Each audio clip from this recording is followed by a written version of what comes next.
Well, hello there, welcome back to the channel. Hope you're safe and well. In this video, I'm going to show you how I recharge my PCP air rifles. So, let's roll those titles.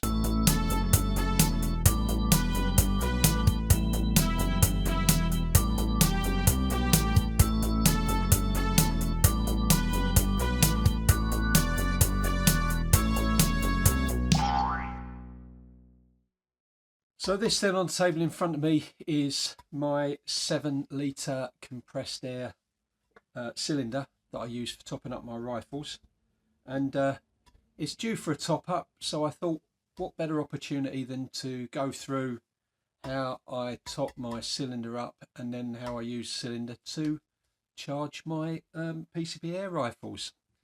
I know there's probably lots of videos already on charging PCPs, but there's some bits and pieces that I haven't seen covered before that I just want to go over, particularly a lot of the safety aspects. So that's what we're going to do in this video. Just a few quick words about cylinder safety then.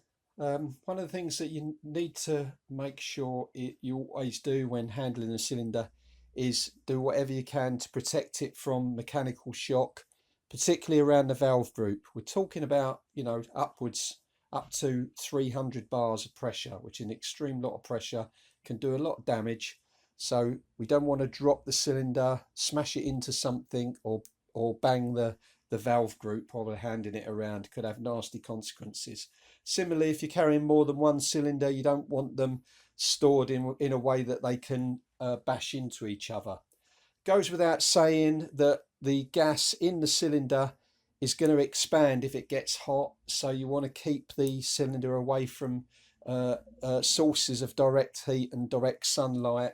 And I think all the safety documents say that you should make sure you always keep the storage temperature below 52 degrees centigrade.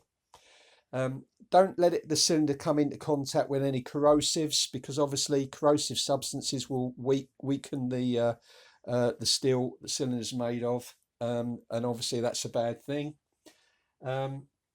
Similarly, protect from rust as well. So say you'll see that this cylinder has got a rubber boot on, so if I'm storing it on the floor, it's not going to be sitting on the damp where the base can get rusty and corroded. It's okay to transport your cylinder lying down. You see here I've got one of these things, foam pad things, to stop it rolling about if I'm transporting it in the boot of the car. But in normal course of events, you should store the cylinders upright at all times. Okay.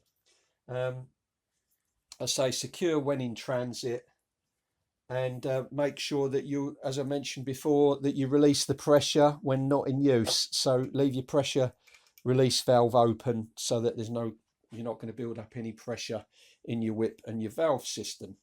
Another thing as well is if you are transporting the cylinder around in your car, make sure you use one of these. This is came when I bought the cylinder. It's a like magnetic label that goes on the outside of the car. Speaking as an ex-fireman, it's always handy to know if you go to a road traffic accident if there are cylinders in the boot of a car, because you wouldn't normally expect to find those in a car, and it might be, especially if the car's on fire, it'd be quite useful to know that. That's the case not just for your air cylinders for charging, but also you've got cylinders on your rifles as well. So if you've got your PCP air rifle in the boot of the car, should be using one of these on the outside of your vehicle if at all possible, or some sort of indication, so that if you're not there, when the emergency services turn up to sort your vehicle out, they know what to expect.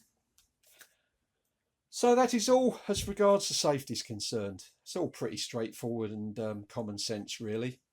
Let's look at some common markings that you might find on the neck of a cylinder then.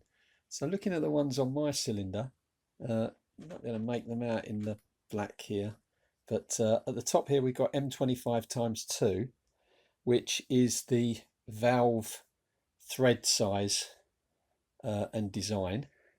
Then moving round, BW2339, that's the cylinder serial number. Then we've got 3.7 millimeters, which is the minimum wall thickness of the metal that makes up the cylinder. And you can't see the 8 is hiding there, 8.45 kilogram. So that is the empty weight of the cylinder without the valve, I believe. And then we've got V7L there, which is volume 7 litres. Moving back round, we've got PW300, that's the working pressure of the cylinder, which is 300 bars. That's the pressure that it shouldn't be charged beyond. And you've got PH, that is the test pressure. So when this cylinder was manufactured, it was tested up to 450 bars. Obviously well below the working pressure. Then we've got the CE mark there, 0062, that's a conformity mark. And probably the most important part on the cylinder here, 2021/09. And that was the date of the first test of this cylinder. And if you didn't know, a cylinder such as this has to be hydrostatically tested every 5 years.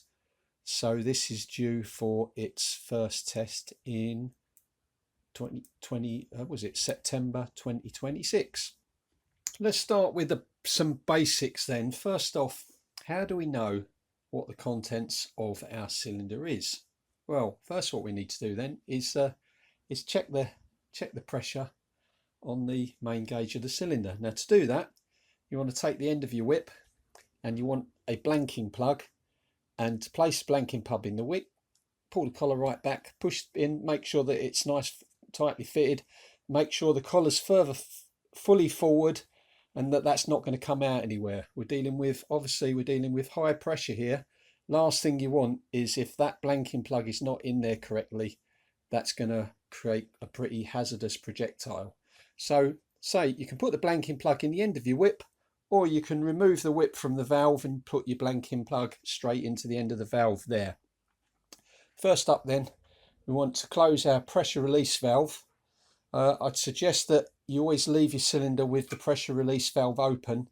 That way the pressure can never build up in your valve group, which is a safer way to leave the cylinder. You shouldn't have your cylinder left with your valve group and your whip pressurized with air.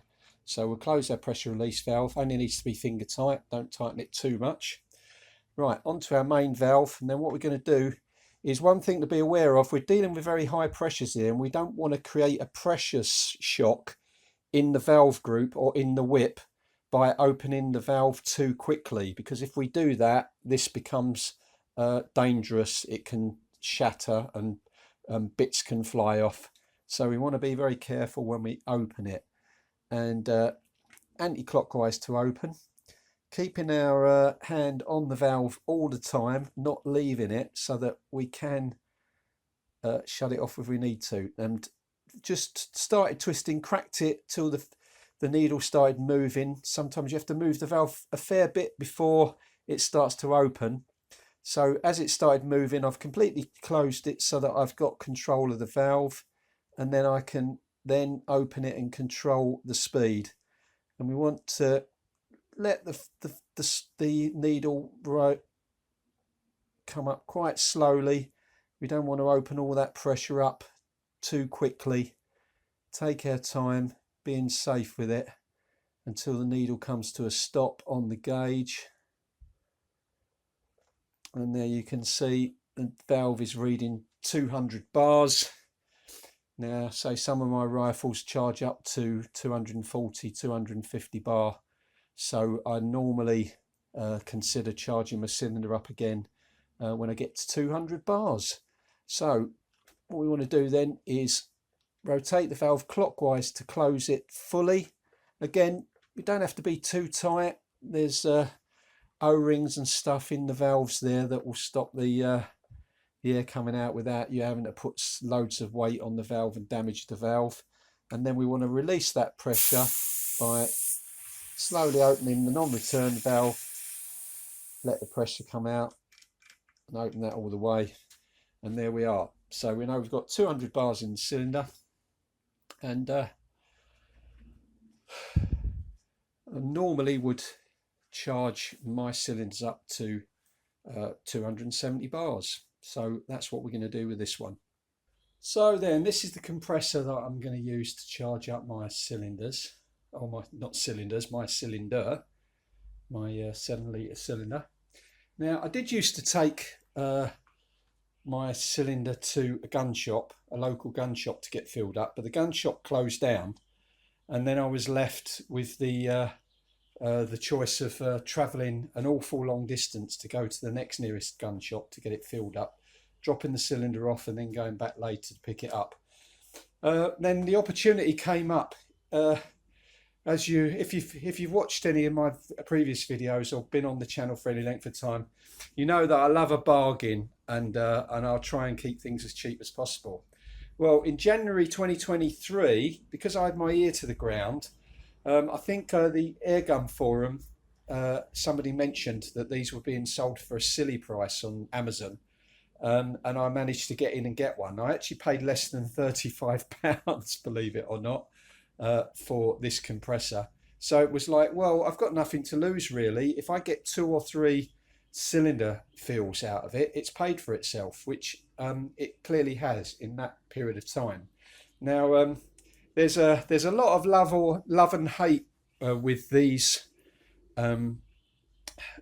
compressors if you visit the forums, and there are people that will tell you you can't fill a cylinder with it, and you can't do this and you can't do that. Well, let's see what it can do. Okay. So what we need to do first off is we need to do a couple of checks on the compressor, a couple of simple checks. So we'll do that now.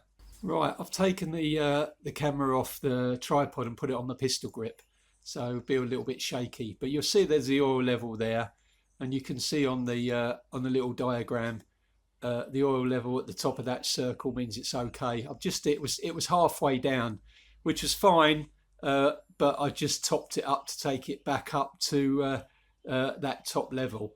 Now there was a safety recall on these a couple of months after they came out, and everybody was sort of like jumping up and down. But the safety recall was to do with this this plug up here. If I pull this plug out, this is the plug that powers the water pump, and if you can see the socket, the two pins there.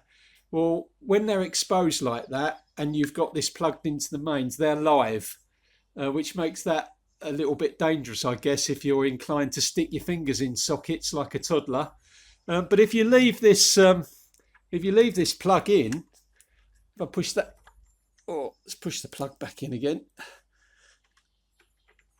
Right, so if I leave that plugged in, because you've got to have that plugged in all the time anyway. I don't know why they bothered to put a plug on it. They could have hardwired it.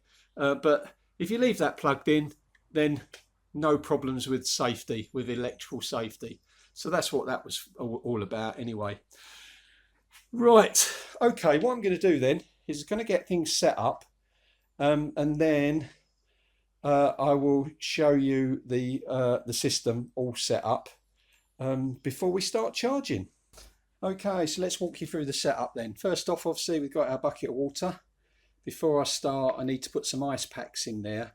I've got ice packs that I keep in the freezer in the garage all the time. They're just disposable ice packs that come with our Hello Fresh boxes when they're delivered. So I've kept a few in the freezer, and I just keep them in there all the time for when I want to use them for this. You'll see we've got our water pump, and then our return hose. We'll have to keep check on that all the time to make sure that the water's flowing in the circuit. Then we've got the power lead coming out. This bottom filter is the filter that came with the compressor. It has these little foam filters that go inside it, and I've just supplemented that with one of these big filters. And just to clarify, both of these filters are the thick wall ones, so you know they're at least 6 or 7 mil thick, the walls in them. They're not the thin walled ones that you can buy cheap, just for playing safe really. I mean, to be honest, from the experience of using this compressor, the extra one, this one is a bit overkill, because I haven't seen any evidence that any moisture gets beyond the top of this filter because of the way that it's set up. So as you can see that I've taken my whip off of the cylinder and reversed it, so the end that normally goes in the valve group goes in the filter. And then what I've got this little valve here, which is a useful addition. If you're using a compressor to charge your cylinders, this is a really handy bit of kit. This little valve, it's a non-return valve with arrows showing the direction of the flow. So what this means is that I can open the cylinder and leave the cylinder valve group open all the time without worrying about the air escaping, and that's one extra valve that I don't need to worry about. So, you know, the air won't flow back this way, the air will only flow that way. Okay. As you'll notice as well, I've got the cylinder higher than the compressor. Any condensation in the system, therefore, is going to have the forces of gravity exerted on it, and it's going to flow downwards. Another safety check to ensure that I don't get any moisture actually inside the cylinder. And you should be doing this whether you're charging a cylinder or whether you're charging a rifle. Where possible, always keep your the thing that you're charging higher than the compressor you're using, whether it be one of these or one of the smaller electric plug-in ones that you connect straight to the rifle. Now, I could use this compressor to charge the rifles, but I've got the cylinder, so it makes sense just to use it to top up the cylinders. Now, what I would recommend is this is a 300 bar compressor, but I wouldn't want to push this little compressor right up to 300 bars. Now, when I used to go and get my cylinders filled from the gun shop, wherever I took them, they never came back with more than 270 bars showing on this gauge. So I'm thinking, well, I'll just charge myself up to 270 bars because that's what I'm used to. And that's well below the limits of the compressor, so it's not pushing it too much. Now, the thing about using one of these is just exercise a bit of patience and restraint. You're not trying to beat safety records to fill the cylinder. It takes as long as it takes. What I tend to do, you see there's a little, there's a temperature gauge there. It's currently showing 14 degrees. I try and keep that around sort of 50, 55 degrees. If it's going higher than that, then I will switch the compressor off and then keep the pump going and let the thing cool down. And then what I try and do is we're going to go up from 200 bars to 270. So what I'll try and do is I'll do it in 3 passes. So I'll probably go up to 230 to first, then up to 250, and then up to 270, and have a break in between. Now I've got a stopwatch set up on my phone so we can see how long it takes overall to do the charging. Now it is pretty noisy, so I won't be talking in between when the compressor's on, because you probably won't hear me. But we will be taking breaks and checking how things are going as we go along. Right, so the first thing I need to do then is to turn the power on to the compressor. So you can see the compressor's not going yet because the switch there, it's lit up, but it's still in the off position. But you can see that we are pumping water. The water's pumping, and we need to keep an eye on that, making sure that that water's coming out all the time. Because we don't want that stopping, because that's what's cooling the compressor down. Right, so setting up then, first thing is close the non-return valve. When I open this cylinder up, again taking care to do it slowly so we don't cause any pressure shock. And just in case, I'm going to stand to one side of that. Oh, there we go, stand to one side of that there. So you can see now, and I'm going to open that valve fully open till it stops, and then turn it back half a turn. So you always then, you can tell when you come to a valve whether it's open or not. You're not going to try and knock it against the fully closed valve and damage the valve. So you can see that's pressurized at 200 bar. What we need to do now is we've got a non-return with a pressure release valve here, which I'll be using periodically to open to let the moisture out. We close that up, just finger tight. Then we'll turn the compressor on and start the stopwatch.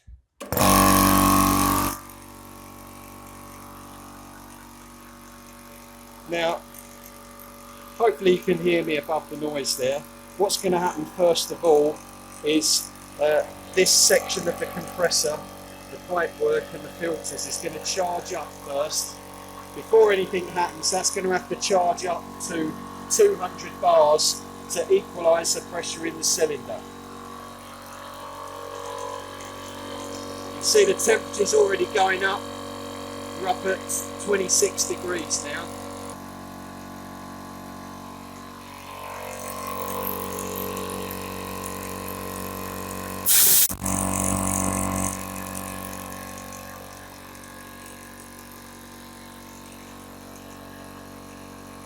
So we're up at 220 bars now.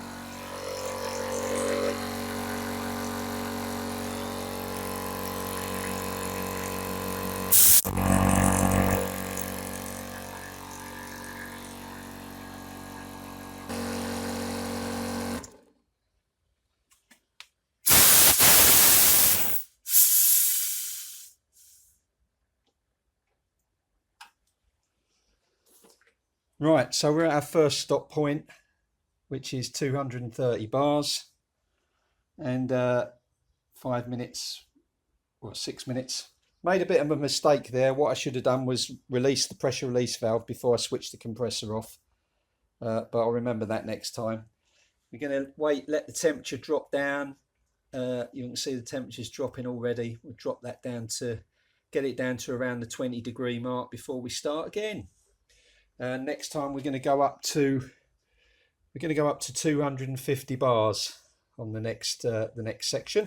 Just to point out there, you can see, look, the moisture that's come out of that pressure release valve when I've released it.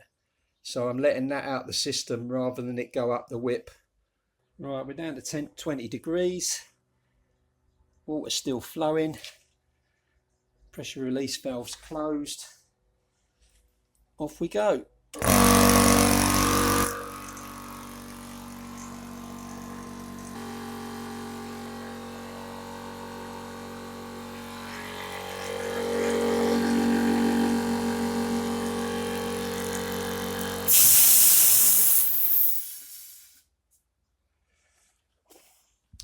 So here we are at the second pass, 250 bars, 15 minutes, and one pass to go.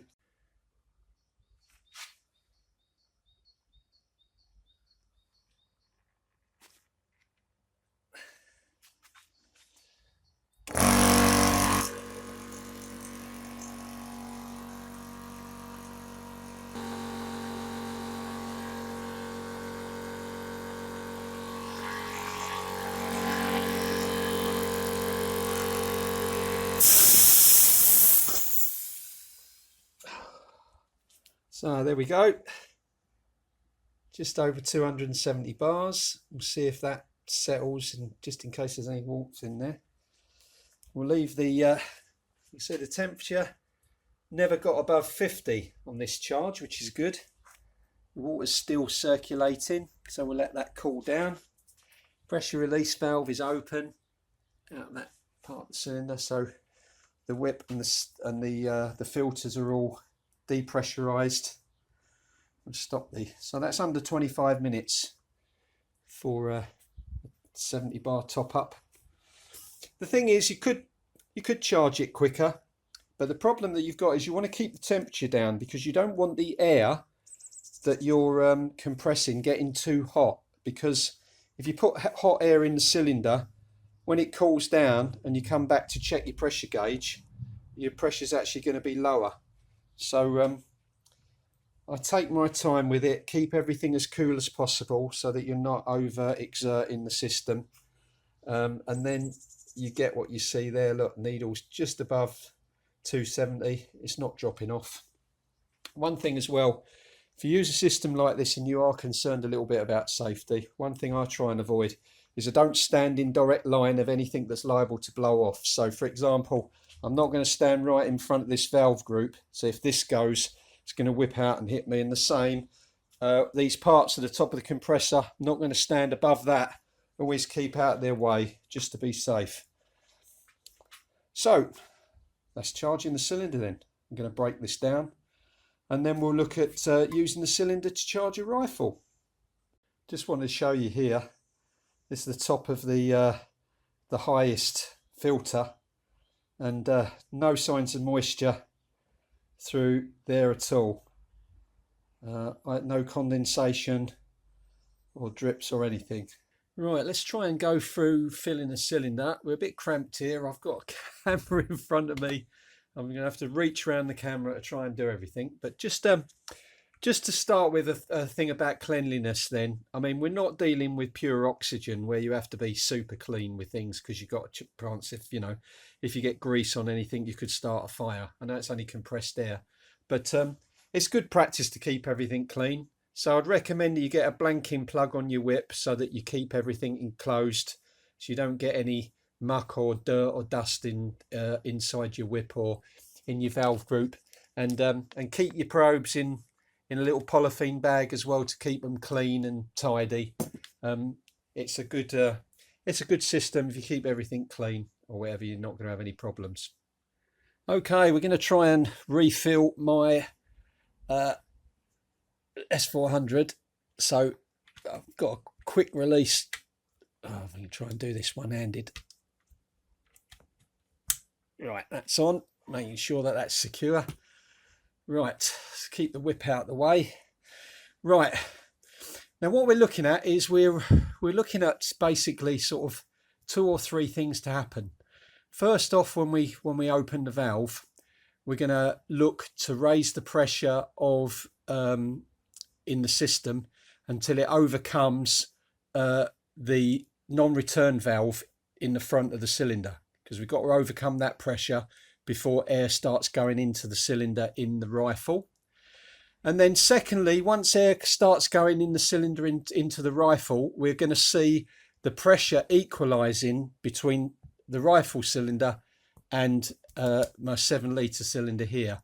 And you should see that notification of the equalization on the gauge.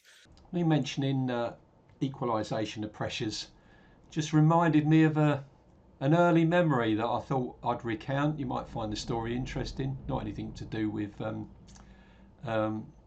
shooting, but back in the early 80s when I was in the Royal Navy, I trained as a ship's diving officer. And the system that we used to use, you can see a picture here. This is the get-up that we used to dive with, and you might notice that there's no pressure gauge. It's a twin cylinder system that we used to breathe from with no pressure gauge. So what we used to use is you'd only open one cylinder and you'd breathe from one cylinder. So say for example you'd breathe from the left hand cylinder, and then while you was underwater, when the air ran out in this cylinder, you could tell that the air was running down, because as you breathed in through your regulator, you would have to start sucking the air because the pressure would be so low. So what you'd then do is reach behind you to the main valve for the right hand cylinder and open that cylinder, and that would equalize the pressure between the 2 cylinders. So you'd have both cylinders then half full. So you'd close the valve then on the right hand cylinder, so you'd carry on breathing from the now half full left hand cylinder. And then when you started sucking on the air again, when it got to the stage where there was no air in that cylinder and you couldn't breathe from it anymore, you'd open the valve again on the right hand cylinder to equalize the pressures between the 2 cylinders, and then you'd have a quarter of the air in one cylinder and a quarter of the air in the other cylinder, and then that was the time when you would go to the surface. So you wouldn't need to use a gauge. So that's my memory of equalizing cylinders. Once we get to that level, then you have to open the valve a little bit more to increase the pressure to start filling up, to actually fill up the rifle and get it to the level that you want to get it to. Okay, and what we're going to be doing is filling this up. My sweet spot for this rifle is 170 bar, So that's what we're going to be filling up to today. So first off then, closing the pressure release valve finger tight and start opening the main valve anti-clockwise slowly, keeping our hand on the valve at all times until we start to get some movement, remembering that we're trying to do this as slowly as possible so that we generate as less heat in the system. There we go. So it's starting to go. Now we'll go up and eventually you should see an indication when the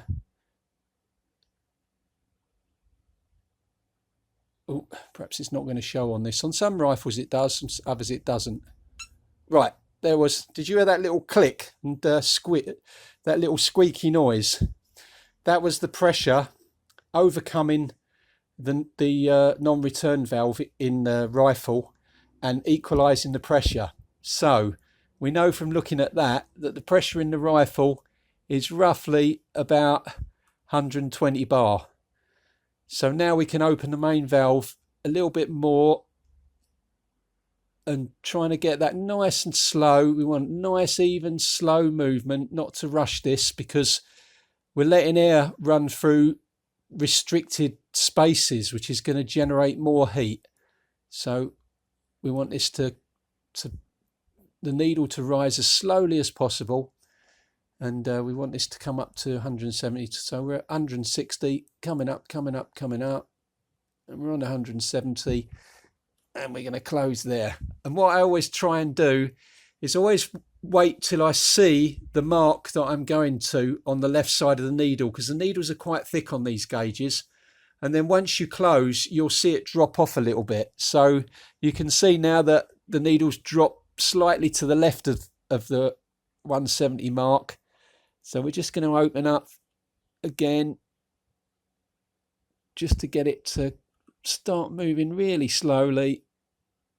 There it goes, and there we go, and we're back out bang on.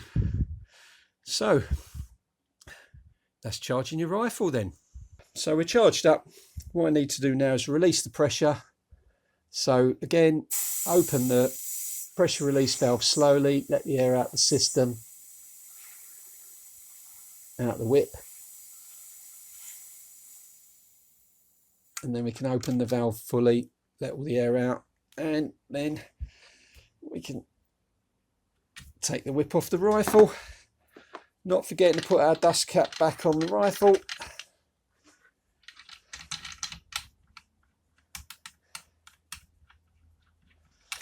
And at this point we can check, I don't know if it will show up on, I don't think the gauge will show up on the video, but I'm checking the gauge on the rifle now to make sure that that's showing 170 bars, which it is.